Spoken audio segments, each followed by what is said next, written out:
Hello everyone, this is Dwight Woods, the Jeet Kune Do Rebel, and welcome to episode number 63 of the Jeet Kune Do Dialogues.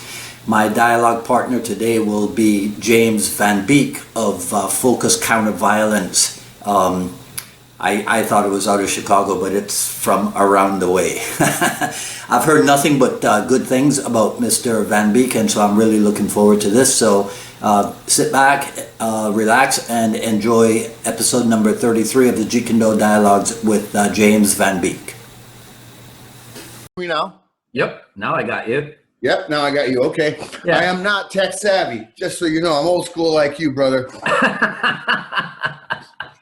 I don't even text right. I just call me. Just talk to me. That's what I tell people. Just call me. I hear you. Dwight, let me first say, brother, before we get started, and I'll say it again when we get going, that it's an absolute honor to meet you. I remember as a young man in martial arts, flipping through the backs of the magazines, and there you were, brother. Collie sticks and all. And yeah. So you're kind of iconic for our group of people. Now I'm 40. I'll be 49 next month, but you know, by our group, I mean, you know, you're one of the pioneers. Yeah, you know what I mean? That's very nice of you. Yes. That's very nice of you. Always held you in high regard, sir. Well done. Thank you. I appreciate that. So listen, I'm incorrect. My assumption was that you're not still in Chicago, are you? Yeah, I serve the Chicagoland area. So I just moved out of the Chicago, Illinois. As great exodus continues to pour from that poor rundown state. Yes, it's a bad situation over there in terms of finances. And if you wanted to run a school, I have satellite locations, and by that I mean I train out of other gyms that do sword stuff, and that, you know what I mean. Yeah. And today's part of our business model when people come to be with Focus is first start a study group. It's not automatically here's the money, here's a cert. No, first start a study group kind of thing and build up. But anyway, so I do serve the Chicagoland area. I still have a satellite school. I'm up in Chicago. I have music performers, singers, songwriters that I train privately during the day in Chicago. Okay. So that, you know, because if you're going to open up a school, brother, you got to know that you need to leverage that weight. Yes. Yes, with other branches of income, but we can get into that later. No. Did you always know that, or how did you discover that? Discover what, sir? Did you always know about what you needed in order to run? No, sir. No, sir. I only knew it because I was poor and got kicked out, got evicted, and you know, I come from a place where you knew you loved martial arts, right? And then. Listen, what I found the evolution to be is, for most anyway, is that your mom put it into you as an activity. And I want to get into that just briefly, but when about starting kids out in martial arts, but when I got into just activity like baseball, football, or whatever, and then it's a good activity. It helped me. For me, I had learning disabilities as a kid. Okay. 1977. Okay. It wasn't very popular to be in special ed. Excuse me, I like taking notes. And that's fine. That's fine. I got my pen ready too. So you caught a habit, you got good at something, you were recognized, perhaps you received accolades, maybe trophies, you got your first certificate, you know, you get a belt and you move up, and whatever. Most people in JKD have their upbringing in a traditional style. Yes. Yes. An Ishiru or Taekwondo or something of that nature. Yeah. At least from my era, anyway. I probably not so much anymore. And then they caught a habit, and that habit turned into a passion, and the passion turned into a business. Mm-hmm. Now I have to count dollars and cents, and Uncle Sam's knocking on my door, and all these people want this, and I have to meet town regulations and all this stuff. And you're like, I just want to train people, man. I just want to get down, man. You know. And you're like, and so, yes, it was a difficult, but I've been very grateful probably in the last 8 years to be surrounded by some amazing people. And the best advice, business advice you're ever going to get in martial arts should not be from a martial artist. Right. In my opinion. Very true. Very true. Yeah. You need someone who can reframe Yes. The needs of your clientele, and because of the business. Yeah. And this is something we all vow, right? Early on, we're vow. The business is not going to change me. It's not going to change the quality of my product at all. Right. But it does change your delivery method. Yes. The portion sizes, and the particular plate. Yes. And if you think I love how you put that. Because brother, not everybody's sick with it like you and I. Because we're sick with this, yes? Yes. I was talking with you know who Lee Morrison is? Combatives guy? Europe, UK? No. Lee Morrison, anyway, one of the top combatives guys in the world. Kelly McCann's guys, all that stuff. Okay. Anyway, I said that to him. Man, we're sick with it. Your students, your people who are going to watch this, they're sick with it. If you run a business, that means you have to offer this service, JKD, to a prospective client.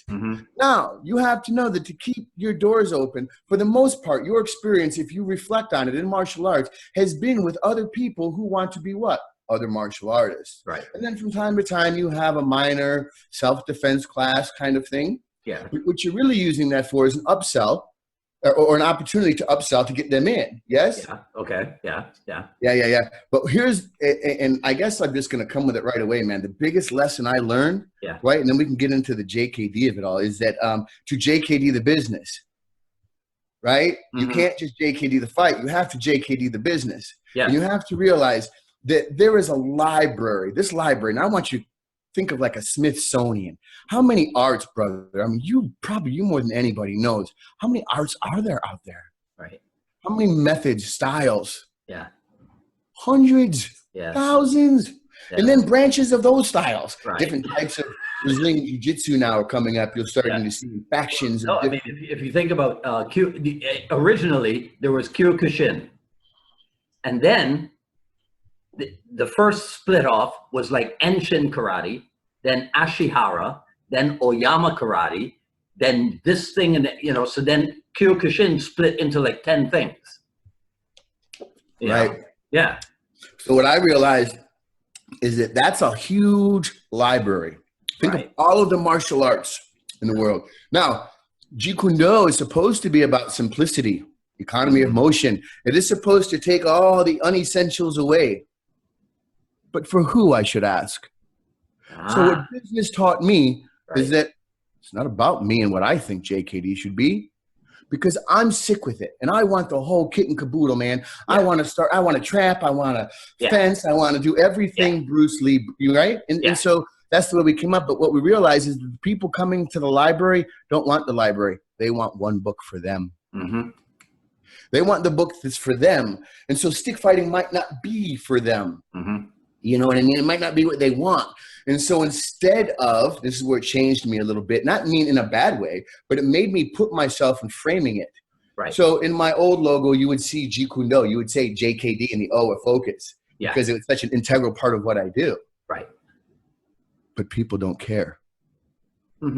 That's disappointing. Because normally if you want to do, for me, right, I'm just speaking for me. When I wanted to stop teaching more than just my friends in the basement, right? Yeah. Maybe make a couple $100 a month out of the garage. Cool. But if I want to make that next step, I have to, because the people who are coming to my garage, they think I'm all that. They've been training with me. I'm excited and it's cool. And I get to work and flex and train my teaching skills. We all know that takes just as much skills, if not more. Right. Fighting. So, and excuse me, in the business aspect, I had to look at this and not be upset, disappointed, or take it personal that they don't want this whole JKD package. You see, I'm just a stepmom, and I live at home, and I live on a ranch where nobody will hear me scream. Or, listen, buddy, I just entered data into a computer, and I sit in a cubicle and wear Dockers. I'm not an alpha male, right? I can't kick above my head.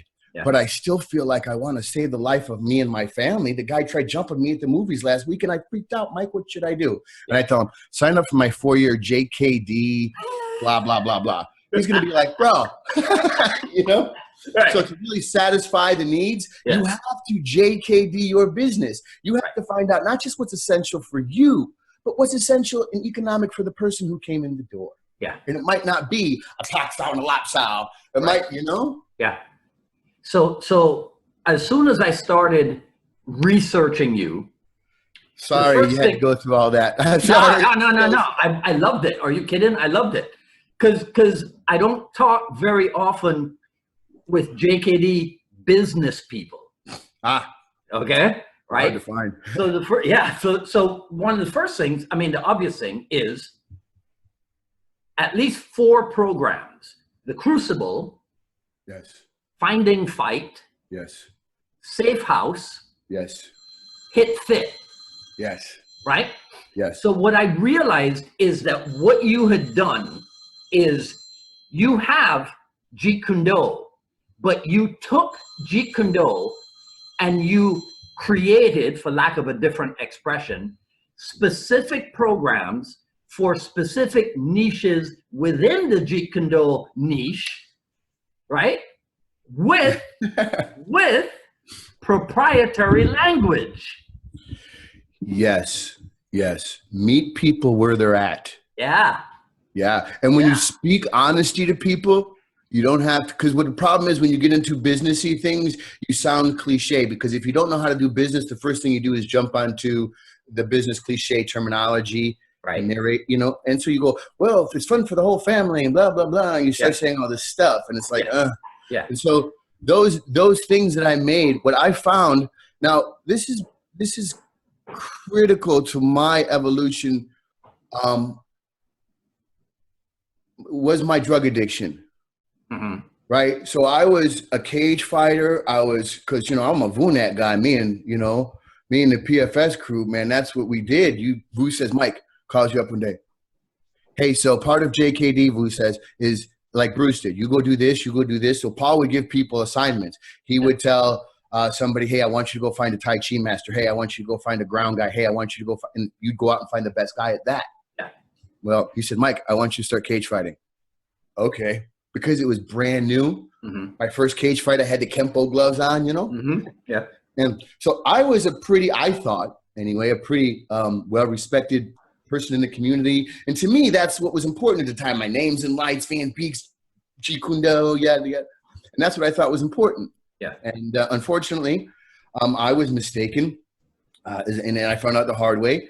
But my drug addiction led me to a place of true honesty, because when people talk about the streets, it's just a vague term that we use these days. It means no rules, right? But the life that I became a part of to survive, to get high, to get drugs, to do what I needed to do.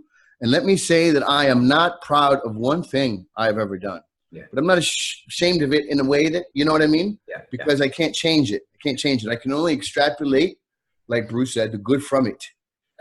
And teach people to survive what I was a part of. Now, what that did to me, it gave me a peek into a world that I wound up taking refuge in. Because when you're an addict, you don't want to go back to being sober, because then you have to deal with all the repercussions, the people you owe money to, and the bad mistakes that you made. Now, remember, I'm entering into my lifestyle street fight as a very good fighter. Yeah.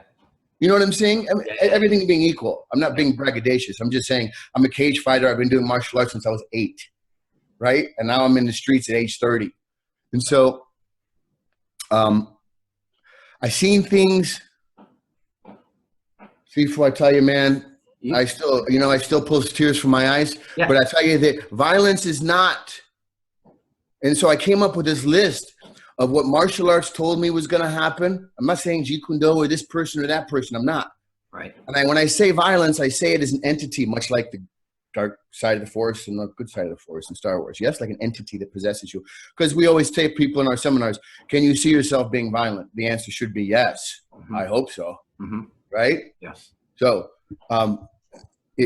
So I had to ask myself, did violence feed me a jab?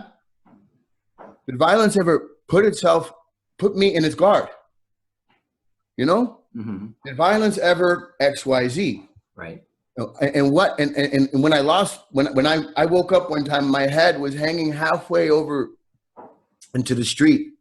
and blood's pouring down my head. You see, I was in a fight, and I only remember the first punch because it wasn't what I knew it was supposed to be, and that's all. And everything else after that's a fog. But I thought it was going to be a jab. Do you understand? For 20 years, people have been feeding me jabs. Right. And so I'm waiting to destroy this jab with a very, very, very PFS thing. Yes, I'm going to blow that away, and then I'm going to blast and create space, and this is all going to be miraculous. And he didn't. He slapped the hand down and went over the top because my destruction was here. I didn't see it. And he hit me with a weird thing called a crook. It wasn't a cross and it wasn't a hook. It was different. As soon as I got hit by him, I thought I was going to shoot on this guy. Then I got hit again from somebody else that I wasn't paying attention for. You see, because normally we would train and we would break apart, then look for other people. Right. We don't know to look for other people while the fight with this person's happening. And so stuff like, and here's the humiliating part, Dwight, is that while I'm laying in the street, anybody's trained me knows this story, because people always want to hear stories of cool crusading fights, stories of knife fights. And I have some, but I'd rather tell the other ones. Yes. And so I wake up, and like people in traffic, it's like 3 a.m, so traffic's not bad. But people are driving around me, so they're not even stopping for me. This is what a piece of shit I was. Right? I'm laying 3 a.m. Yeah. Probably been up for 7 days, being high, laying there, and thought I was, you know what I mean? Yeah. And so, yes, did all that stuff happen? Yeah, yes, absolutely. My physical ability was probably lessened because of the addiction and so forth. Remember, listen, I fought in jail. I fought on the streets. When I couldn't find work, side jobs, I would collect money for Chicago guys. You know what I'm saying? Yeah, for people. Guys, yeah. So I would collect money. And then so you get entangled with these people. Yeah.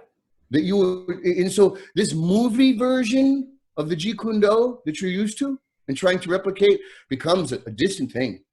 Becomes a whole different thing.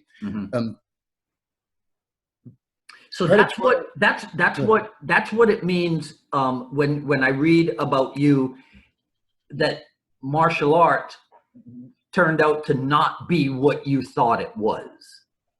Yeah, and it wasn't the martial art necessarily. That's why I love training with Paul and Tom Cruise. You know Tom Cruise? Yeah. I just talked to him the other day. Tom was my best friend for like 20 years. Yeah. You listen, and you talk about war stories, and I don't mean that. Don't get me wrong. People want those stories, a lot of these stories, not that they're made up, but they're built on, man. And, I don't ever have to embellish any of my stories or anything like that. I mean, stories sell, right? Yeah. I mean, they do to some degree, but people who have been in it, you got, like I tell somebody, there's difference between sparring and training and then being in the boil, because the boil removes all impurities. The UFC did that for the martial arts group. Right? All of a sudden, the guys with the dim mock and all their death touch, where'd they go? Right? The boil separated the pure from the impure. And so that's what I call being put in the boil. Now, you can't train that way all the time. But that's what I mean when martial arts, I think, sometimes fails people, is because people are still teaching the art and not teaching the people. And when you talked about those programs, and if you're running a school out there, people, you have to know what listen, I've been in my new location 8 months. Let me grab a couple. I'll just give you an example. This is my virtuous citizen folder. It has my business cards, descriptions about my business. It has questions I ask people to give me a better idea. This is my work safe folder. A lot of the same things. And this is my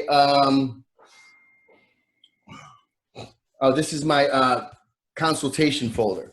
So speaking, teaching, stuff like that. So I have different divisions of my company. That's a big thing, because if you just are teaching one class, I tell all the people that run focus locations, if you have a place, a gym, somewhere you teach out of, then you have a space. And in that space is time. And in that time is money.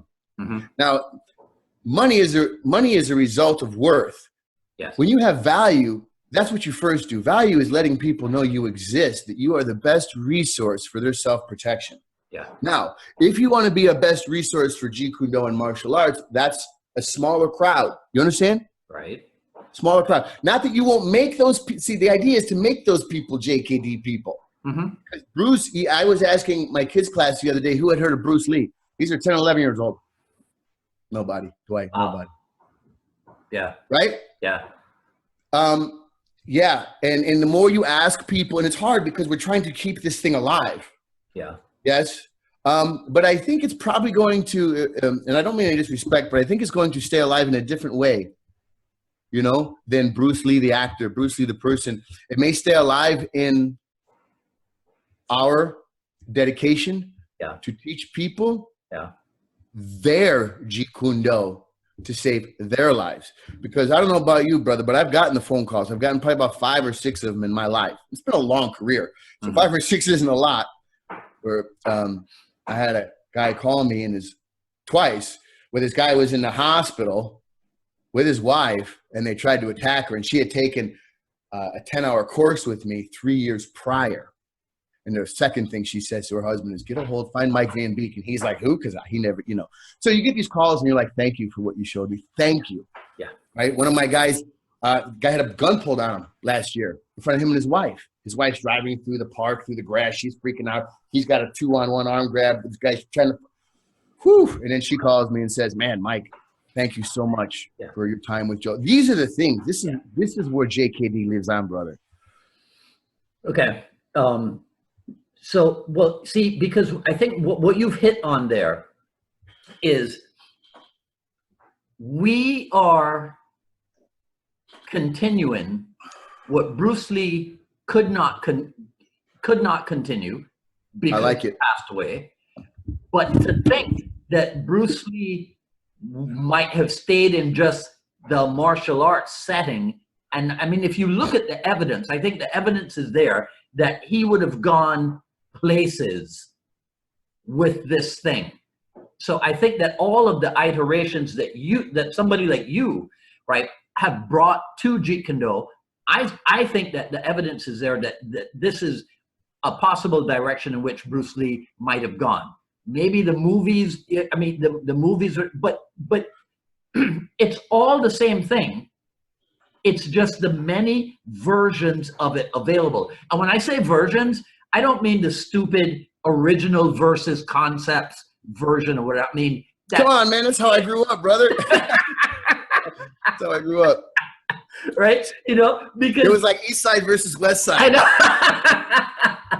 It's like the outsiders, yeah. Socias versus the greasers. Yeah, I mean, it's you know, when you stop and you think about how trivial that is, right? Because here's the thing: if you were busy, like you just said, right?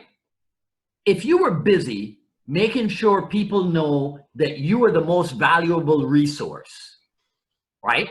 Getting value. What they're looking for. Do you really have time to get into the political arguments about original versus concepts?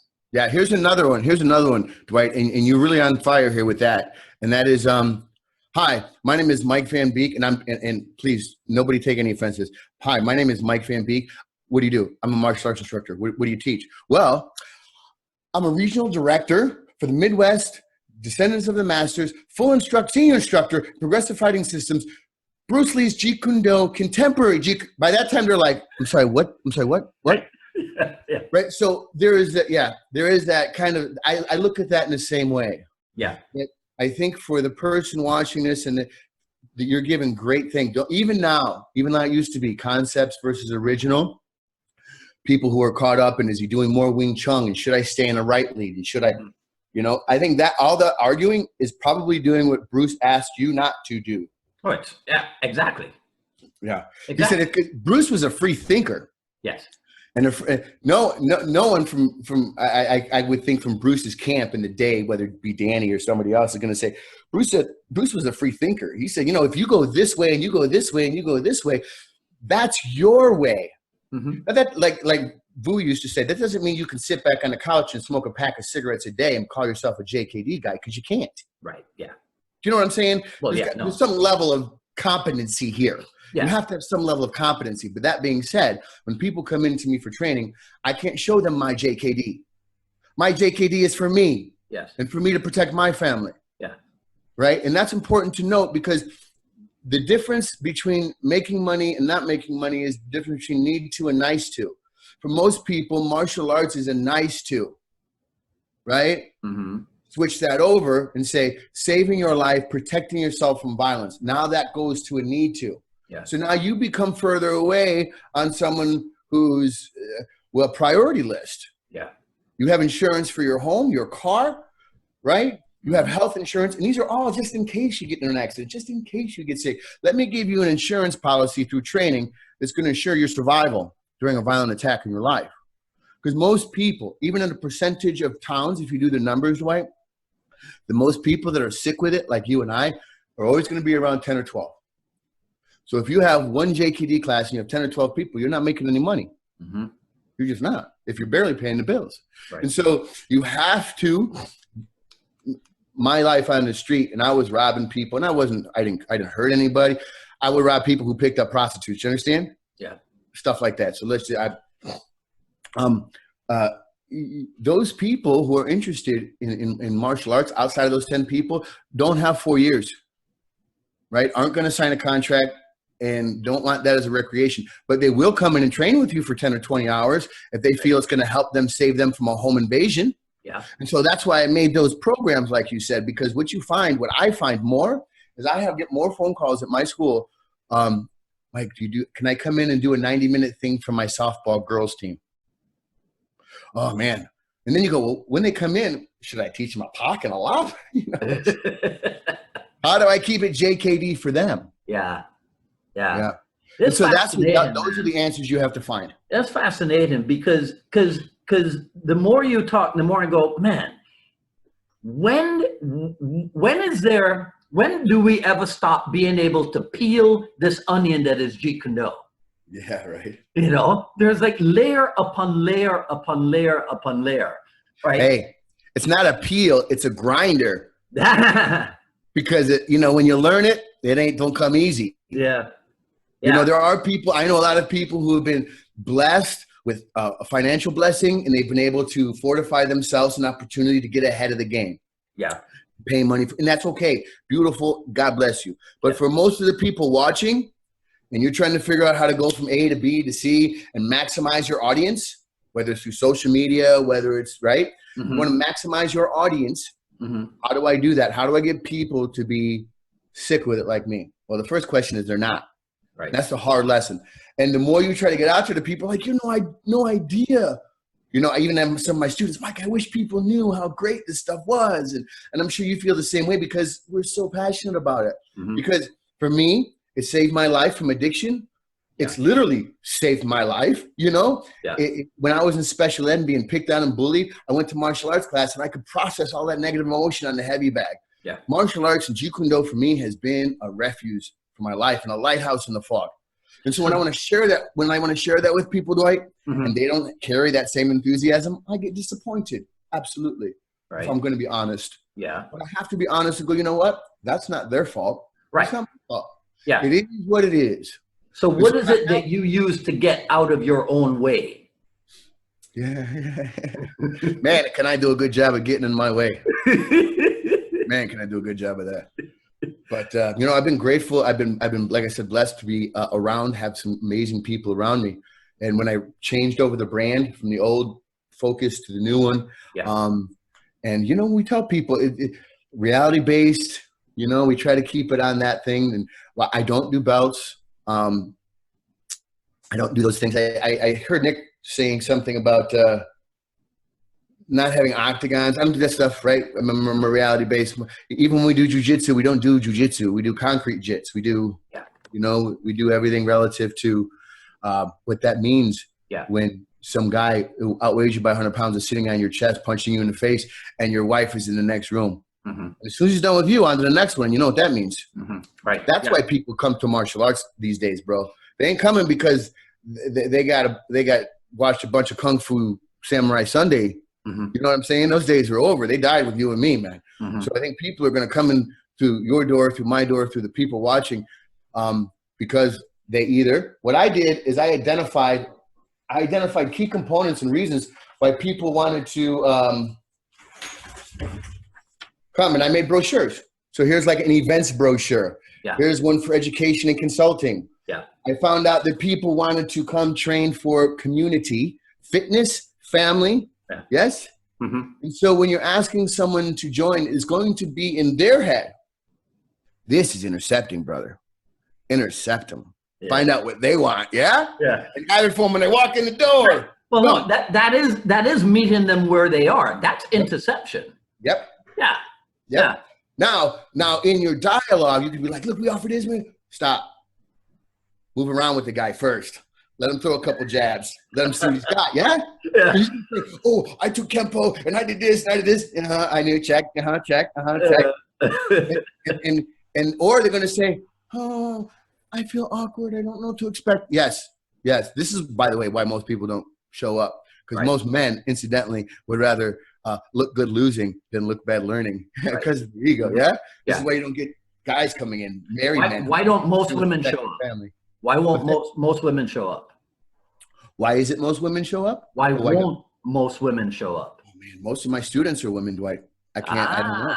Yeah. See, I seek people who know what they don't know. Yeah. Yes. Because you say, yeah. So prove them once again that women are smarter, huh?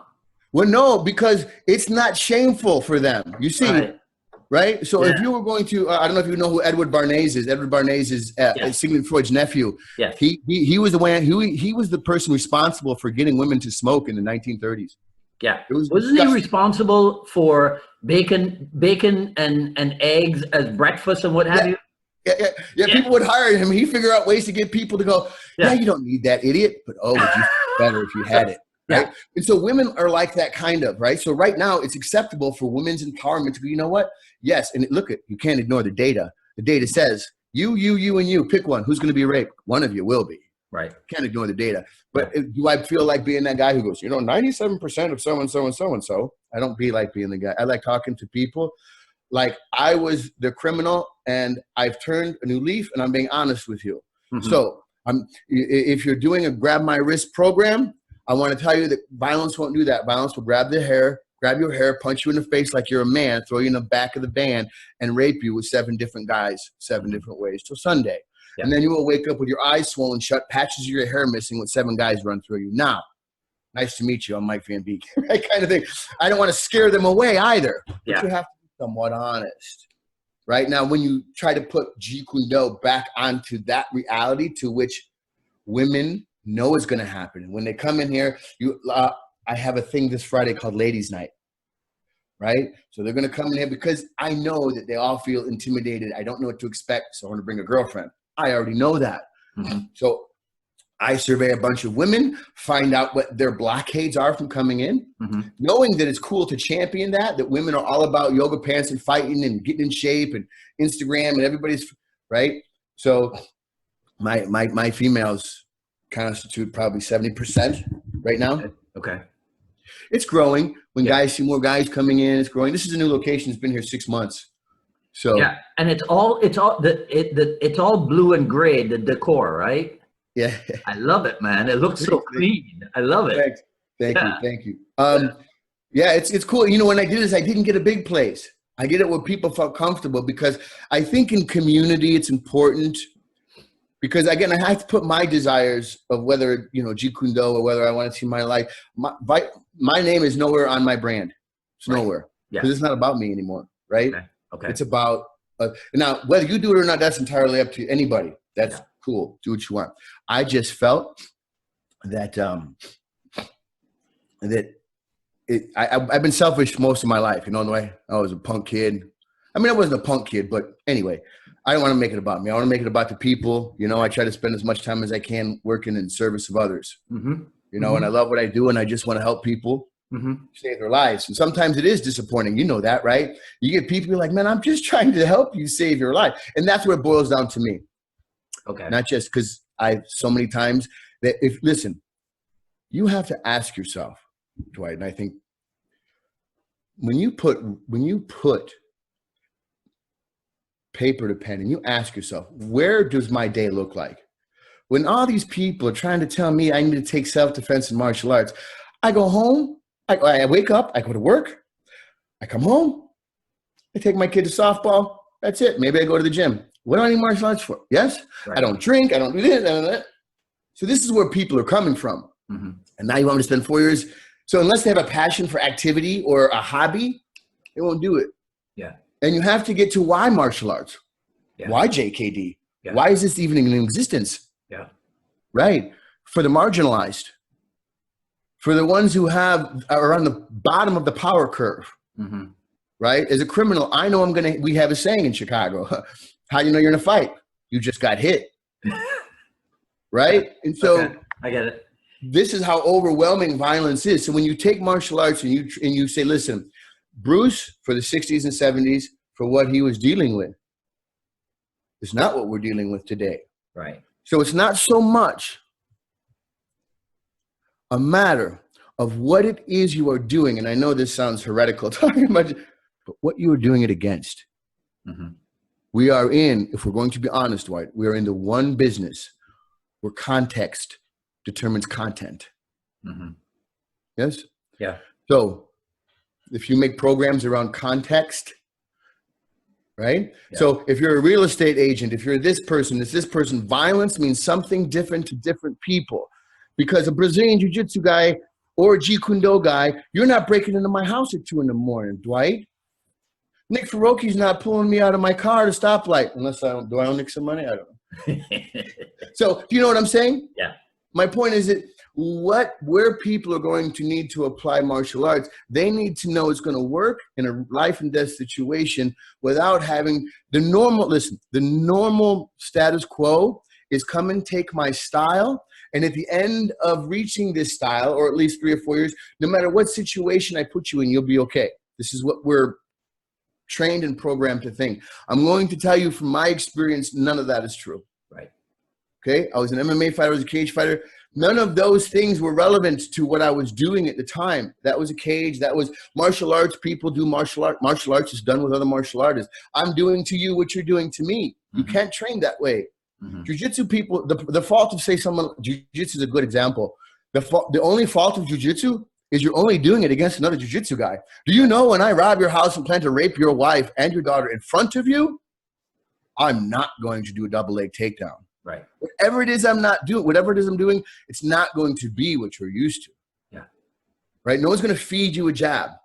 This energy drill thing you think is going to happen so fast and be gone.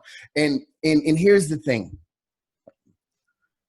Violence doesn't block.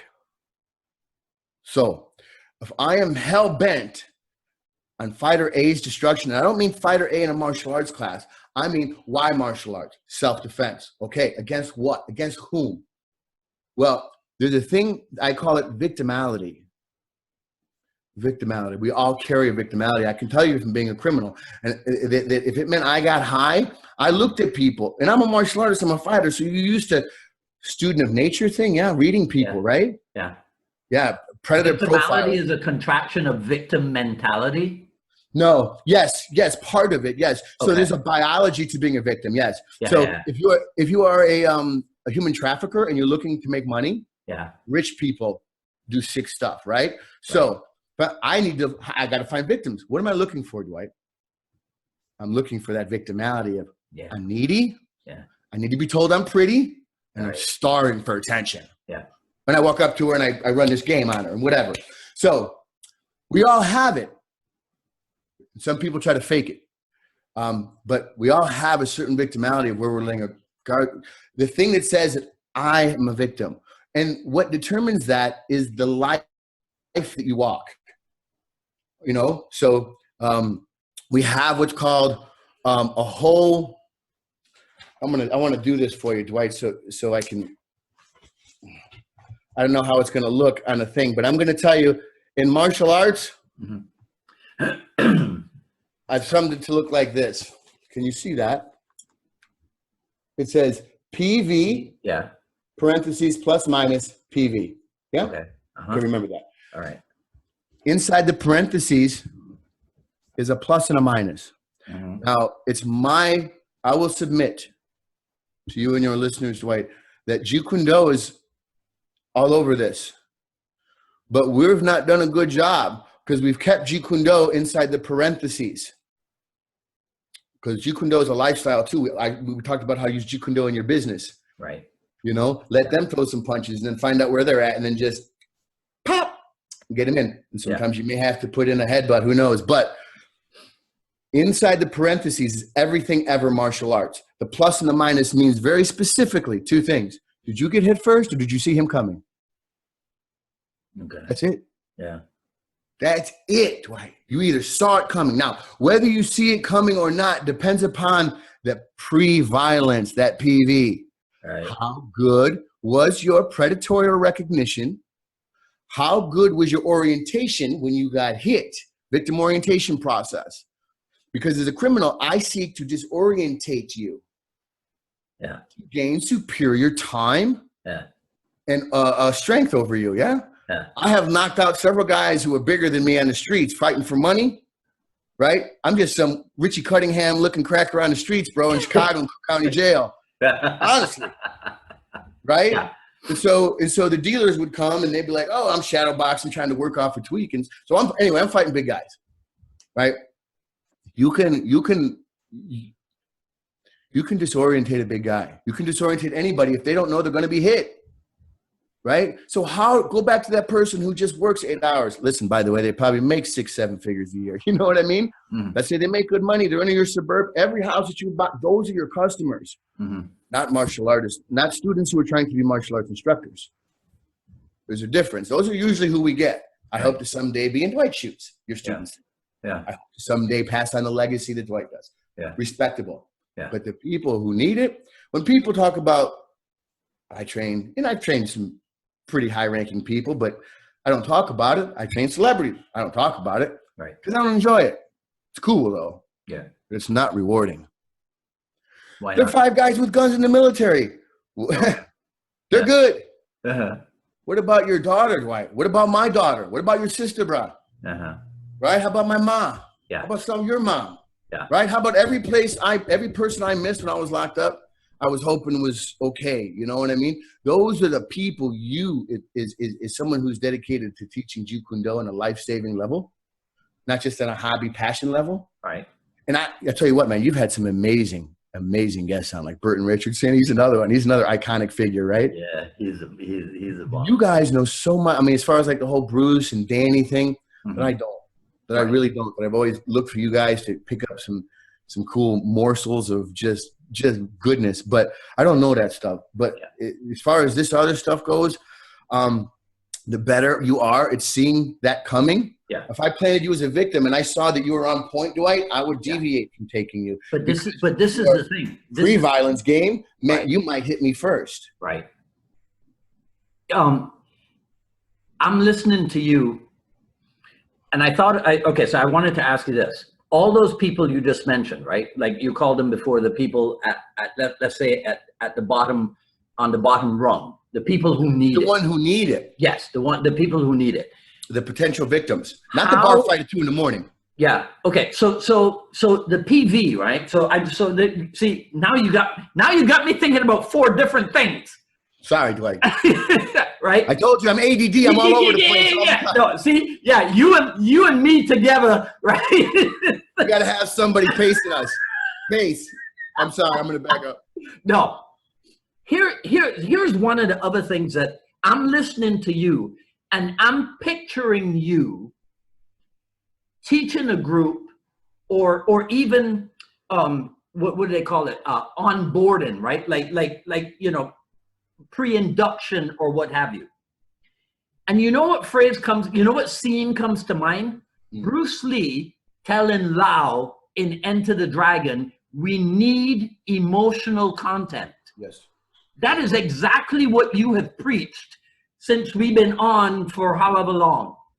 Yes. It's all, what I see in you is the epitome of emotional content, but emotional control, right? Because we all know that emotions can get the better of us, and then we're not as effective as we could be. So I find it fascinating talking with you how even the martial aspects of Jeet Kune Do are very present in everything that you put forth, even if we differentiate between what I call the recreational martial artists and then the pure self-defense, person. You know what I mean? Right? To me, it's all there. But the other thing that's fascinating, Mike, is this. And well, I have to ask you, what was the path? I mean, what came? So we talked about the downward spiral. Okay, let's talk a little bit about the resurrection. You're a smart guy, Dwight. You're a smart. I don't know if I remember to tell you that. You're a smart guy. You're a good interviewer too. Thank you. Thank you. Man. You're good. That's all the right stuff, man. Okay. So yes, thank you for that. That was the grading process, that cheese grater. Okay. Because I tell you that there's a testimonial of that, because I was an addict, so I had to get sober. I lived above a bar, and I started trying to recruit students, start showing back up at PFS retreats and stuff like that. You start popping back in the game. Mm-hmm. And what followed me was some of the stories from the people who stayed with me during that time. Mm-hmm. People I called for money to get out of jail, or, people would come over. And I lived above a bar in Chicago Heights, Illinois, on a place called The Hill, which those of you who know is Latin King hood. I'm a white dude. So, you're caught in gang neighborhoods, and I still trained in the park, man. They had respect for me because they knew me from jail. So there was some street credit, and it was weird because I didn't have to. I never had to get into a gang. It was just, but I wanted to see my daughter, Dwight. So there's a backstory. The backstory to this is that when I became an addict, they took my daughter from me, and that was the knot at the end of my rope. Right. And I'm gonna tell you, I didn't deserve to have her. I wasn't right. I had to deal with some demons. Your Bruce talked about that. We all have them. Yeah. And so people will, we all have demons, and my demon took me down this path. And so, and coming back from that, they wouldn't let me see my daughter. And when they did, it was scarce. And so I hung it out, and I'm not going to lie. There was a lot of nights where I wanted to end my life. There were nights where tears were the only thing that I could pull. Yeah, and you're just so ashamed. So you come back up, and that's when I say martial arts saved my life. That's what I mean. Right. Martial arts gave me purpose, Dwight. Yeah. It gave me a path. Yeah. It gave me purpose. Yeah. And as I'm talking to you, I hear God telling me, Mike, just keep going. Mm-hmm. Keep going. Keep doing what you're doing. Whatever you call it. This is a voice that's not my own in my head that I can hear saying, I got you, Mike. Just keep doing it. Just keep doing it. And I don't know, and now we got 7. You know who it is? It's Joe Vitale. Do you know who Joe Vitale is? Joe Vitale. Yeah. No, maybe I do. The name sounds familiar, Dwight. All right. Well, okay. I got to ask you, sir. I saw in all the photographs that I looked through a ton of photographs concerning you. Mm-hmm. I saw a picture of Brendon Burchard. You know who that is? Yeah. I know Brandon. Yeah. Okay. He wrote a book called well, he writes a lot of books, but he wrote a book called Motivational Manifesto. Yeah. So I wondered if along the path, who of these guys have you studied any of these guys, or because like the brochures that you show me, the proprietary language, I mean, where did that come from? Yes, that's smart. That's good. Again, good question. This comes from the passion to teach others, but the willingness to be open to new ideas. Yeah. So for so long, I was like, "Oh, you mean the stuff that that traditional JKD needs?" Yeah. So it was that mindset, right? It was that mindset that I didn't want to let go of, because what I had done, and listen, to be honest with you, that addiction was breaking my life. Prior to that, I was reading Krishnamurti. I was a philosophy student. I'm a martial artist. I studied religion and philosophy. This is what I did. Right. And so coming back from that, I had to recall the Deepak Chopra stuff.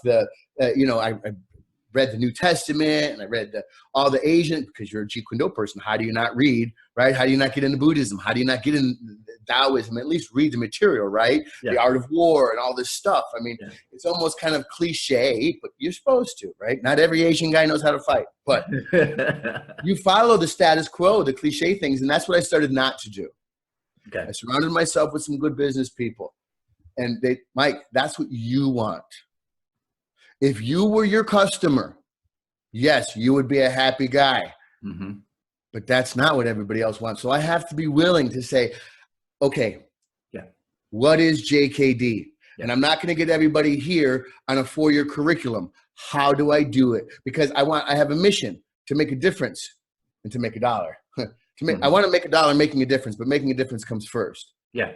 So I have to keep that. And I have to have passion over money. My passion comes first, but got to do it smart. These came from a friend of mine in Chicago who said, Mike, he just grabs him. Like I said, I surround myself with these brilliant people. You know, I've seen this guy make $50,000 a day in the stock market. So yes, when he speaks, I don't say, well, it's Mike JKD. Yes. He's a student of mine and introduced me to some Navy SEALs and to some other people. So I'm listening to what this guy's got to say. Yeah.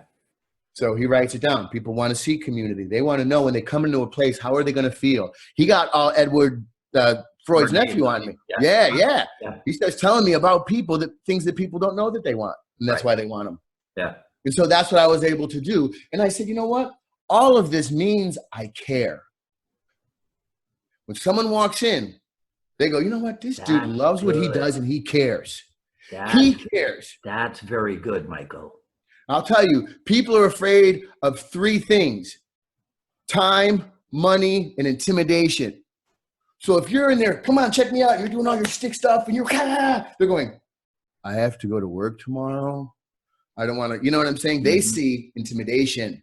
They see, I can't do that. He's been doing it his whole life. And it's the fault of martial artists because we're so used to saying, if you know how good I am, you'll be able to be this good if you just took my class. That's the subliminal message we're trying to send as we're going all off, but it got crossed up over time. And now what they see is, oh my gosh, well, that's pretty intimidating.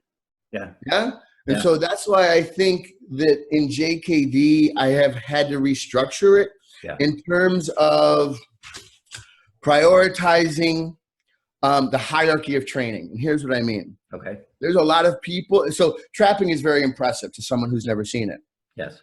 But it's not very practical, is it? Well, depending on the application of it. Yes. So now who are you teaching? Go back to your business, not to your art. Teach the person. Who are you teaching? They've got 10 hours, go.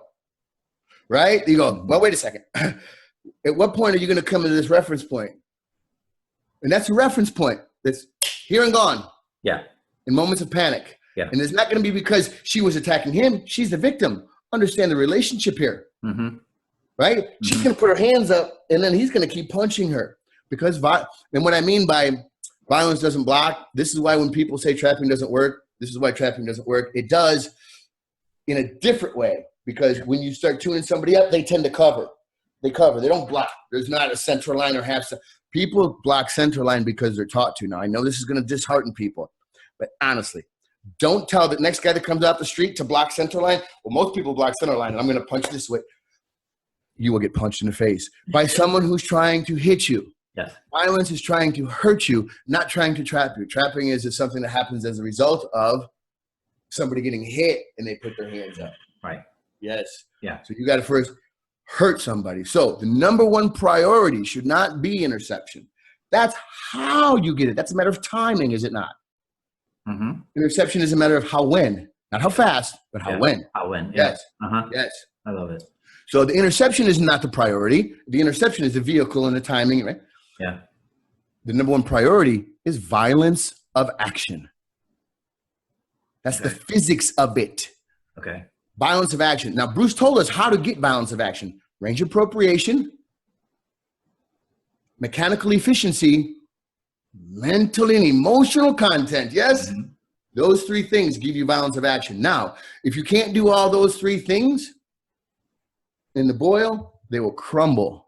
Yeah, so you have to progressively turn it up the heat.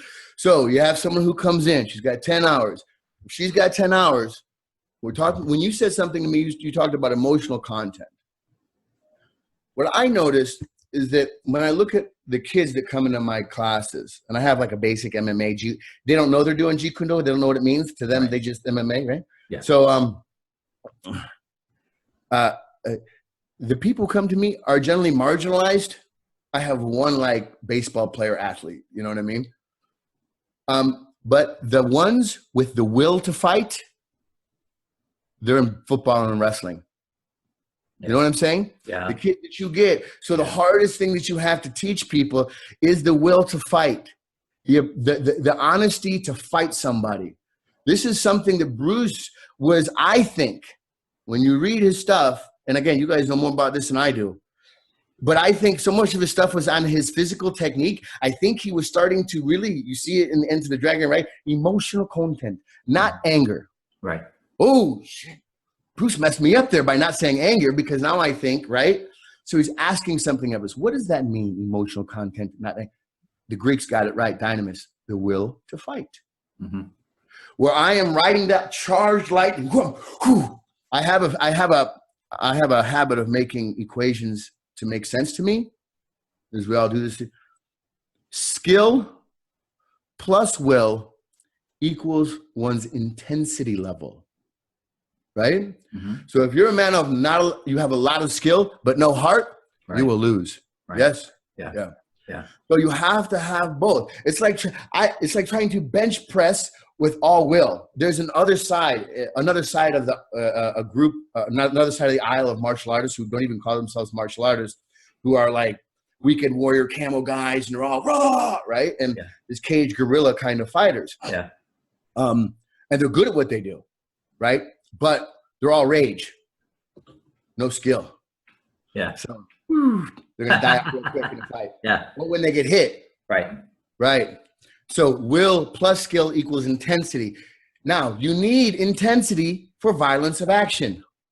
So that's just another way of saying, yes, I can teach you the will, the emotional content, but you also have to have the skill. Now, can you do the skill and the will on top of each other? Is the move I'm doing conducive for the emotion that I'm going through while this guy is punching me in the face and trying to take my clothes off? If you can answer that, it will line up at your door, brother. Mm-hmm. Whether it's Jeet Kune Do or Tai My Shu Kung Fu, they won't care. Yeah. Whatever you call it. Yeah. But it's your best opportunity to expose Jeet Kune Do. Right. Right? Yeah. To expose Jeet Kune Do to the masses. So you might not know this guy. Some of your parents might know him, but this Bruce Lee guy came up with a cool idea. Listen, and he was much smaller than his attackers because he was a small guy. Right? But when you hear about Bruce's fights, there was no drive-bys. There were no emotional content issues. There was, I stand off from you, you stand off from me, and now we fight. Mm-hmm. Hands up. Yeah. I didn't get pushed. Oh, excuse me. No, that wasn't me. Or some guy going, hey, this is your face with my girl, isn't it? Boom, and hits you. Right? You're like, whoa. You know? So that's why we got into the violence aspect of JKD. Not because of what I was doing. What I started doing in JKD was realizing that what I was doing, what I was intercepting, how I intercepted was only determined by whom I was fighting. Was I fighting someone who got the drop on me? Is there more of them? All of these things became critical to whether I'd actually be able to use it. There's nothing more disheartening for a student to learn how to fight and not be able to use it. You know what I mean? Mm-hmm. That missing link kind of thing. All of this, what should I say, written down? Is this what is Anatomy of Violence? My man, yes, that's the Anatomy of Violence. Yeah. I got it from, Paul said something about the anatomy of a street fight. And he was, again, this is, as a parent, I want my children to be better than me. Yeah, bro? Yeah. Yeah, I want my students to be better than me. I want my legacy to live on through them. Even if you don't remember my name, that's not important, right? Right. And so that's what Paul did for me. He did Anatomy of a Street Fight. And when I got into the Anatomy of Violence, well, it was different. Because in Paul's training, in back then, it was okay to do so. You fed with a jab and just did a jab. And everything, everybody threw a jab. I've been in a lot of fights, unfortunately, and I've never been jabbed. And it's always been it's always a rear hand because people, violence comes at you for three specific reasons, Dwight, and that's criminal or personal gain. We know that one. That's when we always emotional or psychological displacement. Mm-hmm. And that's where I'm not taking my meds, or I think you've been unfaithful to me, or I walk home and some guy's with my wife. Mm-hmm. Now I'm not myself. Yes. Mm-hmm. Domestic violence, road rage, workplace violence, they all fall into this where people feel themselves. And then finally, if you find yourself in a second world country, but you have to look at violence in that way and saying, that's what my enemy is. Know your enemy. Yeah. Yes, the anatomy of violence, how it behaves, the manner it comes at you. The better you are at that, the better your JKD is, man. Yeah. Hey, I'm going to ask you a silly question. Are you a member of the National Speakers Association? I know I'm not. That's funny. That's funny. That's a smart ass statement, but I like it. Right. But you can tell I love what I do, right? Well, yeah. See, but here's the thing, right? See, here's it. So the other thing that I'm doing, right, is I'm listening to you, I'm watching you on the screen, but I'm simultaneously picturing you lecturing on the stage to a non-martial arts crowd. Well, let me tell you, if I could, and I'll give you a suggestion for your business. I do this a lot. Yeah. What I'm doing now, but for you, we're playing up here. We're talking at a pro level. You're getting the things that I say. Yes. Mm-hmm. When you're people, you want some students, go out and speak for free about the needs of your audience. Yes. Speak for free on the needs of your audience. So this is how you inherit value. Right. Not just having these in business cards, but having one-on-one interaction. Remember, there's Instagram and there's this World Wide Web and there's all of this. That being said, your money's going to come from your town. Right? I know that some of the best martial artists in the world who are touring the world right now, training in 27, 30 countries, and it's still tough for them, right? You're going to make your money off of your town. So keep your bubble tight. Yeah. Go out and speak to a Girl Scout group.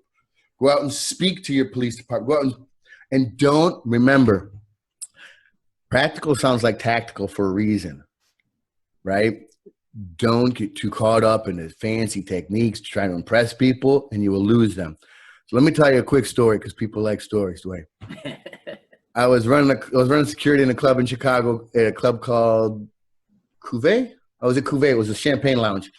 And I had just finished Thai boxing with Jim Belushi in the parking lot. You know who Jim Belushi is? Which Blues Brothers. Jim Belushi. Yeah, Jim Belushi. Jim Belushi. Yeah. Oh, so because you're Chicago. So you're David Mamet country. I just realized it. You're David Mamet country. Oh God, Mamet used to be my boy. That's where they filmed About Last Night. Yeah, and they also did Above the Law here and a lot of other movies. Yeah. So wait, hold on a second. Now I'm gonna geek out on you. Go ahead, get nerd. Go ahead. Now I'm gonna geek out on you. All right. So Above the Law. Above the Law stars Steven Seagal and is directed by Andrew Davis. He's a Chicago guy. Right. That's why. Okay. Andrew Davis. So you know how there's Jerry Bruckheimer, and Jerry Bruckheimer gave birth to Michael Bay. Yes. Andrew I got Davis, Michael Bay for a night. Yeah. Andrew Davis gave birth to Dwight Little. Dwight Little. Yeah. Now you are geeking out of me. I don't know. Yeah. Because see, I'll tell you a funny story. Well, to me, it's funny. So I'm sitting in the theater watching the Fugitive. Okay. Now this is Chicago based. It's Andrew Davis. Yep. Right? Yep. There's a scene where Tommy Lee Jones says to his two lieutenants, he goes, "You guys keep using this word hanky." He goes, "I don't know what it means. I don't want you using words that I don't know." I watch that scene. I go,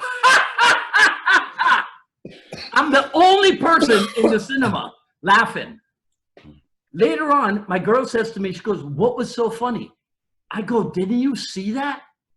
There's another Chicago-based movie called The Package.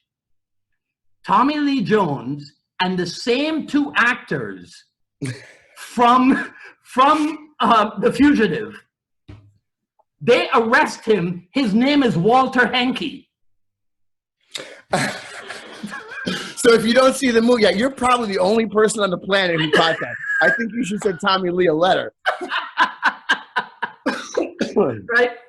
That's funny. I was so big into Chicago film at one time.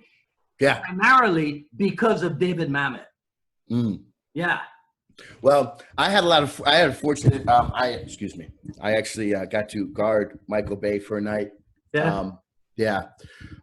He just came to Chicago. He was filming the Transformers movie. Okay. And so when those guys come around, the guys who ran my club, who own the club, they own 3 or 4 clubs. So we just took them. They have handlers, and we take care of them, kind of thing. Yeah. It's a whole thing. Yeah. Yeah. At any rate, so Edward Norton, Jim Belushi, you see all these famous, cool people. This is where I met Rashad Evans. Him and I used to train together. You know Rashad Evans, UFC champion. Yeah. Yep. Yeah. So the guy says to me, this guy, the stock guy, comes up to me. He says, Mike, I'll give you $3,000 for 1 month if you teach me how to kick someone's ass. Done. This is a no-brainer, right? Yeah. And I'm already spending it before he says the next sentence, you know? So and then he comes back to me like shortly thereafter, hey, Mike, come here. Tell you what. I'll give you 10 grand within 10 minutes if you can teach me how I'll never, ever have to fight. Huh. Wow. Well, that's different. Now you talk about a branch. Yeah. You talk about branches of income for your school. Yeah. Lecturing is huge. If you're going to be the best resource for self-protection in your area, then you should be able to articulate why your teaching is going to help them solve a problem that they can't on their own. Right. And by doing public speaking, said, A, I care about my community. I care about the people in it. And I can explain to you, not sell you, but explain to you this process of self-defense, what it looks like, starting from the time that you woke up, where your weaknesses are. You have to incorporate. I see a lot of MMA guys now coming off doing knives and doing street fighting stuff, Kali work. Some MMA guys. Oh yeah. Yeah. I train some power lifters too, some big name people. Yeah, because you used to be massive, right? I used to train with some heavy power lifters. I'm in a recovery process. I haven't touched a weight in 3.5 months, and I just got the clearance last week to go back, and then I got sick. So yes, it's been a bad season for me, ironically enough. But business still has to go on. I still have to teach. Right. But my point is that people are stepping outside of what they're doing. Yeah. Power lifters, but everybody's doing a little bit of something else. We're coming into that where they're seeing the JKD of it. And when I say that, I mean the ability to use what's useful for that person. And we have to take that JKD and go, listen, JKD for me was all of what Bruce has. And then what I've learned from. Right. Whether it's whether it's Silat or whether it's something else that I didn't see Bruce do, right? But we're doing now. Yeah. Jiu-jitsu or something. Yeah. And so you have to see inside someone else's JKD and give him the book of the library of knowledge that you have. And then train it. Either you get hit or they hit you first. Right? And then be able to do it in a manner that's congruent with your emotional state at that time. Right? So that's the difference between a gross motor movement and a fine motor movement. JKD is set up primarily based on fine motor skill, fine motor movement. So you have to spend a lot of time at it. So what do you do with somebody who goes, I'm going to tell you. You change the drill bit. So the thing at the end of the hand is the drill bit. Yeah. So instead of making it a cross, make it a palm strike. So like my wife has the hands of a 3rd grader. She's tiny. So she's better off if I just switch that fist off like Han. The hook. Yeah, like Han. That's it. Perfect example. That's it. Be Han. Don't be Bruce. Be Han. Right. Teach the girl to be Han, not Bruce. That's awesome. So, but do you know what I'm saying? Han did that. He changed out his bit for something more deadly, so he could be what? A force multiplier. Right. Yes. Yeah. So you're trying to get a small woman, because this is Bruce's whole philosophy. Because martial arts is made for the underdog. Bruce was the ultimate. His size told everybody. That's all we show pictures of Bruce kicking Kareem in the face, and right. And it wasn't just about him showing what was physically capable, because even in bodybuilding, do you know bodybuilders revere him? Yes. I mean, one reporter said his body was like warm marble. Right. He said he was chiseled. He was known pound for pound as having one of the best physiques. Even by Arnold will say this. Yes. So people saw that, but what he was trying to mentally get you is, yeah, that's me. But for you, you can do this. If you can't kick high, kick low the same way, and then work your way up the ladder. Mm-hmm. So let me surmise this whole transference of taking JKD from a counterbalance perspective, and I'm going to give you an example that my friend Lee gave. It's simple. So I'm going to tell it from Lee's perspective. Lee was teaching a seminar. Okay, and he's in UK or what have you, let's just say. And the guy walks up holding the seminar, and he's like, yeah, sorry, Lee, this girl, she doesn't have what it takes. Well, what do you mean? It's a 3-hour seminar. Tune her up, man. Why she doesn't have? He said, listen, I want you to go out. He says, you and this guy, come here. I want you to go out, and I want you to get me a 10-week-old kitten. I want you to hold on to that 10-week-old kitten. It's nice and soft. You know what I mean? It's a nice little cuddly kitten. Now I want you, while you're holding it and petting it, to pour this glass of ice water on that 10-week-old kitten. What do you think that 10-week-old kitten is going to do? It's going to scratch the living hell out of you. Yes? Probably tear you up. So Lee says to the guy, you see, she doesn't have to be me. She just has to be the cat. Yeah. Yeah? Yeah.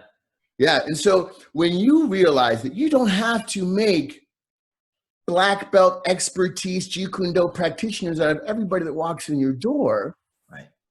that even if you give them what's good for them for that moment, you are giving JKD. Yeah. And you are giving them an honest shot at surviving a violent attack. Yeah. Because me and you, we'll go in, we'll train every day, maybe we go shooting or something, but the odds of any regular other person, group-wise, people play the odds. That won't happen to me. Mike, let me ask you this. Do you think that it is only adversity? No. Do you think it's only adversity that will bring out, if it doesn't kill you, that will bring out the best in you? Well, it's something other than yourself. Mm-hmm. Would you agree? Yeah. So let me ask you a question, Dwight. If you live in Miami, Yeah.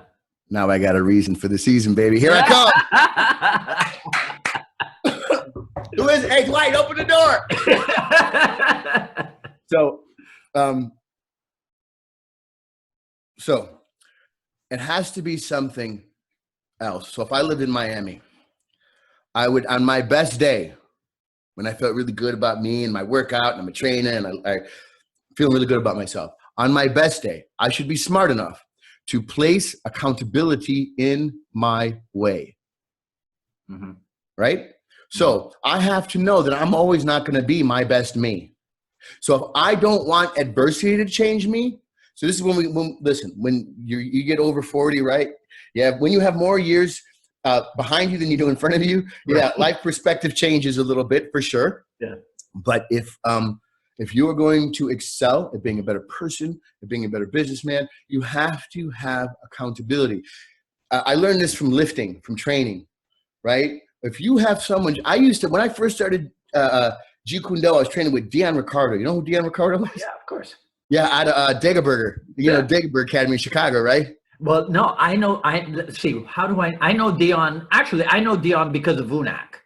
Okay, do you know the Degerberger Academy in Chicago? I know Degerberg. I never made it to Degerberg, but I know a lot of people out of Degerberg. Yeah. It's kind of cobwebs now, man, but it's a landmark if you're from Chicago. Oh, for sure. For sure. I mean, Rick Solo, Larry Lindenman, Ron Balicki. I mean, Nate Defensor, all those people, man. Yeah, Nate, he's still up there. I trained with Ron not too long ago. Okay.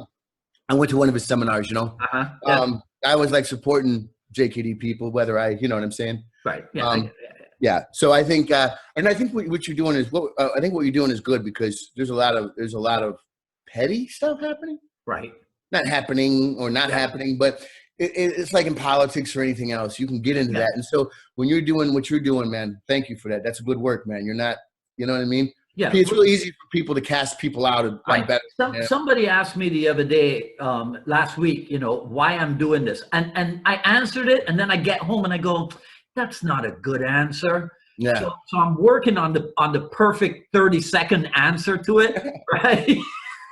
I'm verbose, bro. I don't have to. Yeah, you know, but I think what it is, there's two things that I want to depict about Jeet Kune Do.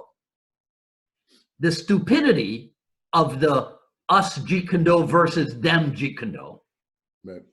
And then the variety and complexity of the art and the people inside the art. Yeah, I think that's good. I think when you show off JKD, you're showing a different light fraction of a diamond, right? And those people who are still caught up in their ways, leave them alone, bro. Yeah. They'll get on the wagon when it's time. You know what I mean? They're gonna, because you can only, yeah, you can only do it for so long. People, there, you know, you'll pigeon eventually you're gonna have to get on board with it not being about you, because people attach a lot of their self-identity and their self-value with A, whether they win the fight, B, whether they have their own school. And so in a lot of martial arts communities, people are fighting for pecking order on how well they're respected within the community. Mm-hmm. And when you get past that and you realize it's not about you, it's about the people that you help. My loyalty, respectfully to Bruce and everybody, is to two things: the realities of violence and the people who walk through my door. I owe them.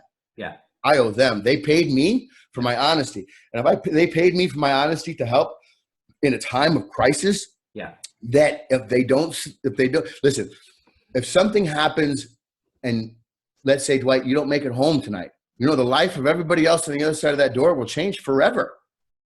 Yeah. This is what the people who need JKD, this is their life. Mm-hmm.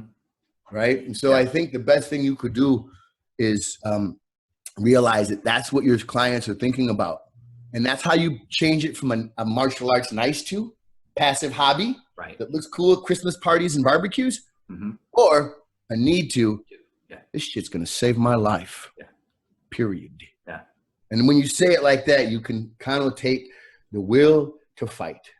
So that's part of rewiring your life for success. I mean, because you will be more successful yourself if you can help them to rewire themselves to be successful.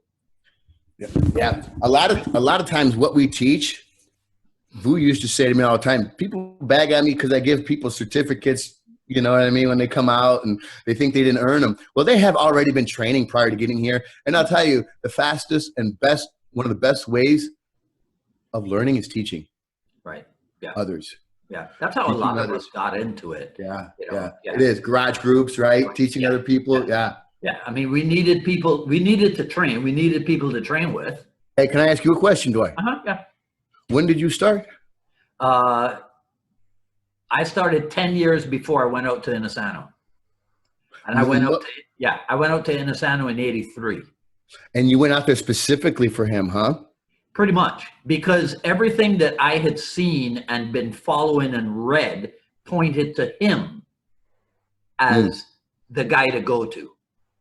You know, I had been in Seattle for a little bit, but this was pre-internet.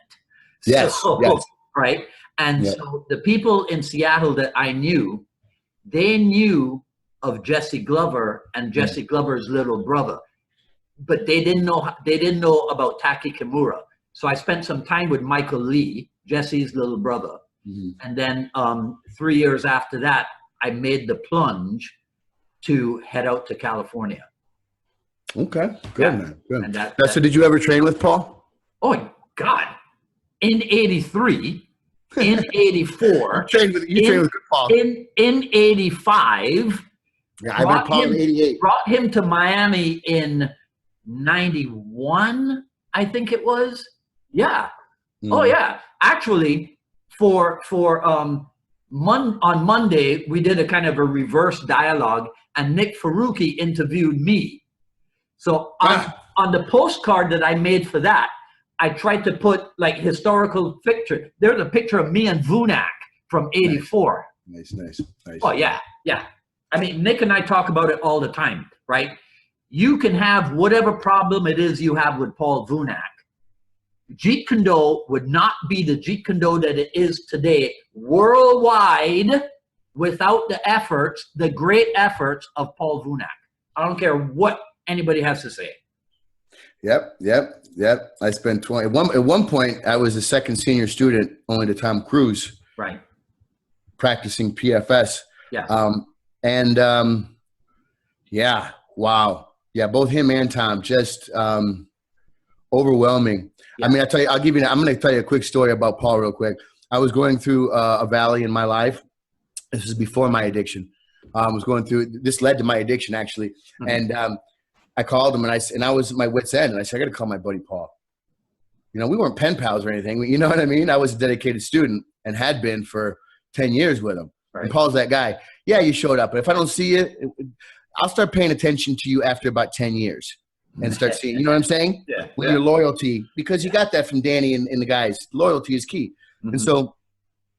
And so after he calls me up and he says, I wasn't home, but and I was in really bad shape. I lost my job. It was like a country song. My truck got repossessed and stuff. It was bad. So I called him up, and I'm having some spiritual problems with myself.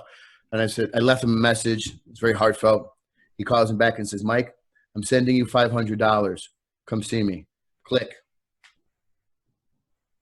Right? Yeah.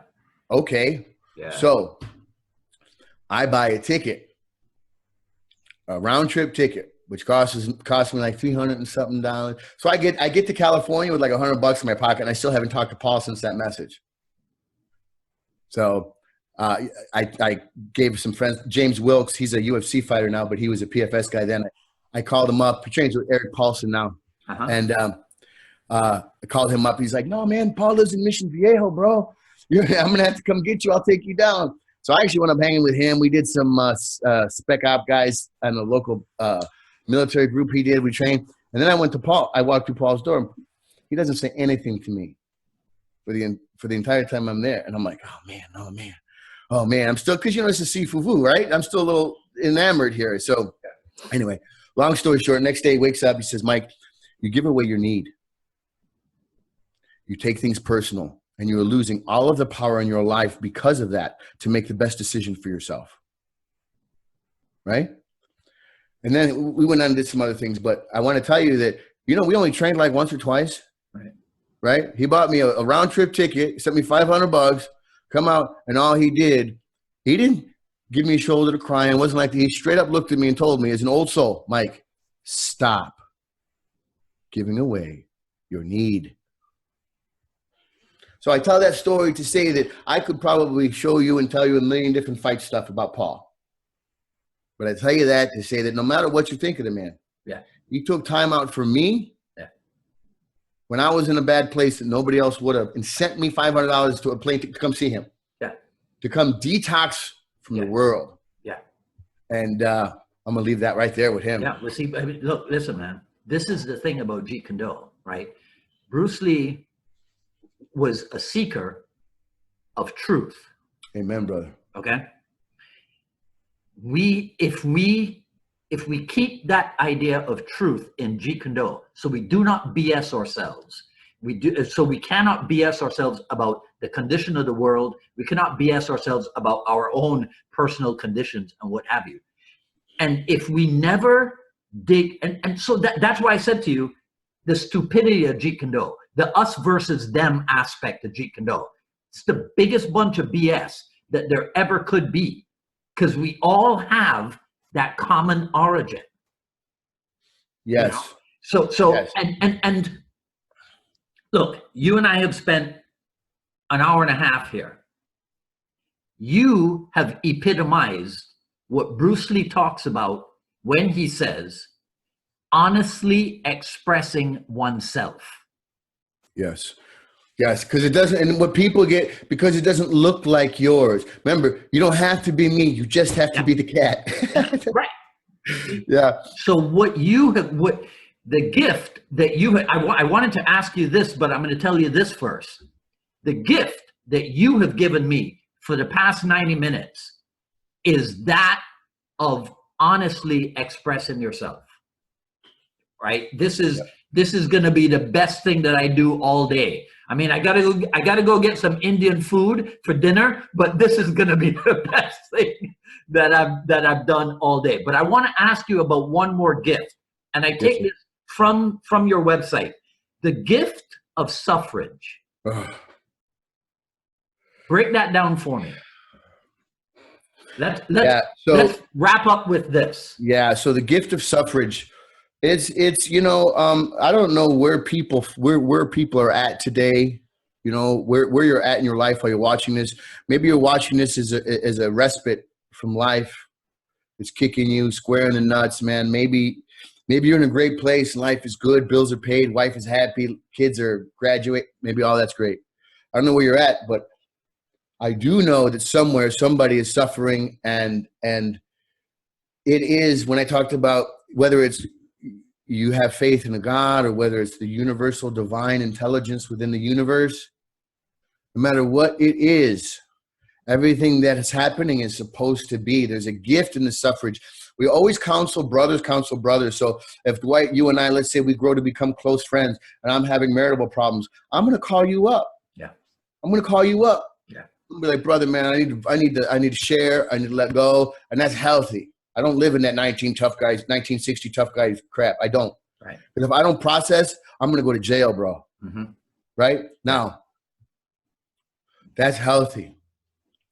Now, can you give me that same advice back? Or can I give you that same advice you gave me? Yeah. Yes. But why couldn't I take it myself in that moment, Dwight? The fog of war. I'm in it. I have skin in the game. Yeah. And the view is so much different. So in your times, I'm going to say it like this. When I was at my worst, right, and I got a gun at the side of my head, and I've already smashed my head on the concrete, I hate who I am, right? And I have to say that I have this love kicked the door down and came and got me when nobody else would. And I don't know what that really looks like to anybody else. Mm-hmm. But hang on, man. If you're going through some stuff, hang on. It too shall pass. Yeah. I've gotten my ass handed to me and learned more than I had not.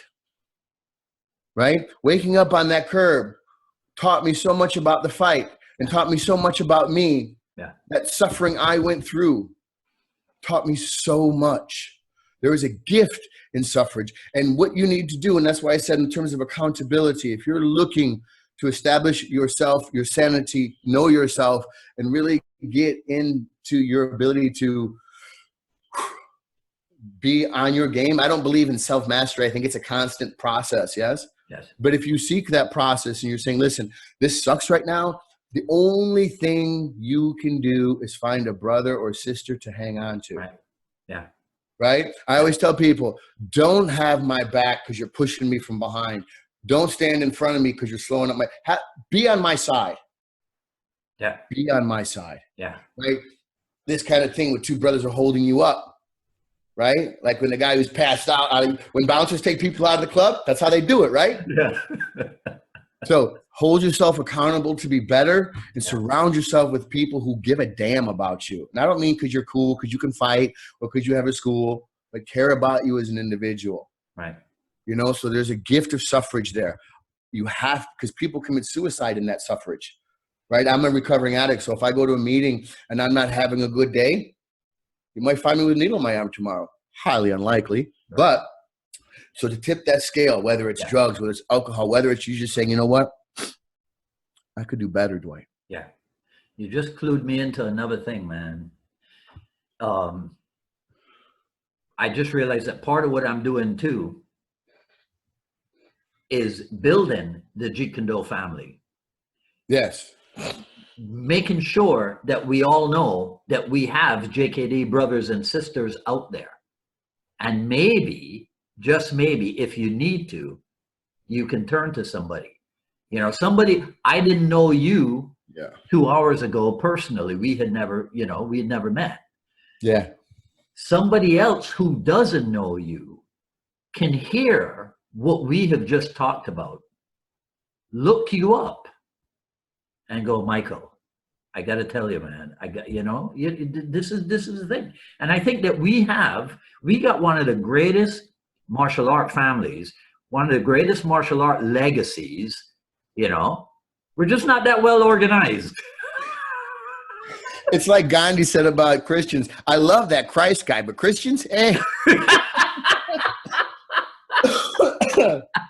Yeah. Right. So, yeah, you know what, man? And let me just thank you for doing that, because I'm not saying I don't, but, you know, since I've left Paul, and Paul's had some other issues, and I think everybody's kind of scattered like mice, whatever, and now everybody's trying to be the man, right? Mm-hmm. And I think sometimes it's better just to go, you know, hey, man, every time you meet a JKD person, don't make your order of find out who's where, and then either have him for a seminar or have him have you for a seminar. That always seems to be what's on people's radar. Right. When you meet other JKD people, how can I get a seminar out of this guy? Yeah. Here's what I suggest you do. Go to your local community center. What's that? I forget the name of it. Begins with a C. It's a town thing that handles all the town business. Go there and see if you can speak to some people for free. Mm-hmm. You want to generate business, that's the way to do it. And it's a great way to articulate yourself. Well, yeah. Right. Let people know, wow, this guy, it's not just a typical martial arts thing. This guy knows what he's talking about. Yeah. That's, you know, but thank you for that, to bringing the community together. Because I was feeling, I'm always going to be a JKD guy, right. You know, always. But my priorities have changed from me to the people that I serve that walk through my door. And so knowing that I can look back and have a solid brother and sisterhood behind me. Yeah. And you're right. Yeah. We're all like a bunch of bad news bears. Yeah. Kinda. Yeah. I mean, but you know, this is why it's called the JKD dialogues, man. Yeah. That's good, man. That's so good, brother. That's why it's called the dialogues. And you know, look, we have the same aspect that the military has to a certain degree. Yeah. You know, once a Marine, always a Marine. That's your brother, right? Once JKD, always JKD, man. Yeah, you can't stop it. But you know, and I'll tell you, if I could really just insert something here, it's kind of backtracking, but I had a discussion with someone a while back as I was taking the JKD out, and he said, "Is that out of the logo?" And he said, "Does that mean you're taking?" I said, "No, it's not a personal thing. It's still in there personally, yes, but it throws other people off. They don't know." I'd have to say Jeet Kune Do and then associate it with Bruce Lee. Yeah. Before them to get it. You know what I'm saying? For most people who are going to pay my bills and come in here and who need it. Right. And so he asked if I was taking the interception. I said, "Oh, no, I'm not going to take the interception out." But the interception doesn't happen on the first punch. Mm-hmm. The interception happens on the second or third punch. That's why it's hard for people to intercept in actual fights. And that's why people have so when people, and one of the things I'm doing is trying to show people, you have to make the adjustment when you're doing intercepting against another martial artist is not the same as doing intercepting against violence. Because remember, he hit you first, so you have to now come up from behind the power curve and overtake him by trying to intercept the second or third punch. Because they come out like people who are in a gunfight, pop, pop, pop, pop, pop, pop. They fire 3-4 shots, and then they stop. People in violence with punches are the same way. They don't throw a jab. They throw 1, 2, 3, usually with the rear hand first and the front hand and another rear hand. Do the research. This is exactly how it happens. I'm telling you. And so what you should do is you should get used to letting that first one go by, or every once in a while let it graze you, then intercepting the second or the third one. That's hard to do. You can do that. I think you re-energize the integrity of the intercepting fist. All right. All right, man. Listen. Where's the best place for people to reach out to you? Probably Facebook, bro. You know, that's these days. You can go to my website. It'll link you right into Facebook, focuscounterviolence.com, or you can go to Focus Counterviolence. We have a few other schools throughout the country. You know, people dig putting the JKD in a counterviolence format because I'm not trying to separate myself from anybody, classical or otherwise. I'm just trying to teach the masses, the people who need it, your sister, your cousin, all those people. One last question. Who are all these other Michael Van Beeks on Google? What is up with them? What was Eminem's song? What was it? I ain't no Slim Shady. I don't know. You know what? There's a diver or something. I don't know. I thought there's a football guy and I mean, what is up with that? Imitators, Dwight. Imitators. I'm telling you. They wish they were you. People ask me, "Mike, you living the dream?" Somebody else's, maybe. I don't know. Dwight, thank you so much, brother. This has been tremendously enjoyable. My pleasure, man. You can hang out soon, man. All right. Okay. All right. My brother, thank you. All right. Take care. All right. What did I tell you? right? I promise you it was going to be good stuff. That was awesome, to use the word that young people use. All right, okay, so that was episode number 63 of the Jeet Kune Do Dialogues with my special guest James Van Beek. Man, that was such good stuff. Okay, so you know the deal. Feel free to like, comment, ask questions. I'll take a look at everything after posting. And it'll be up on both the YouTube channel and here on Facebook. And sign up for notifications for when we go live on Facebook and on the YouTube. Well, no, when we post on the YouTube. What am I saying? And let's see. Next Friday, I don't have the dialogue partner confirmed, but I'm working on a whole new series for you guys. Follow me on Twitter at Dwight Woods and on Instagram at Dwight D. Woods. I love jeetkundo.com. Volume 1 of the Quick Skills series is still available. And we're still doing the, what do you call it, the broadcast series, Jeet Kune Do and its associated disciplines. And I have promised to do a video series once we're done with that broadcast series. All right, so that's it for today. You guys enjoy the rest of your weekend and take care, and I'll see you around next time. Take care.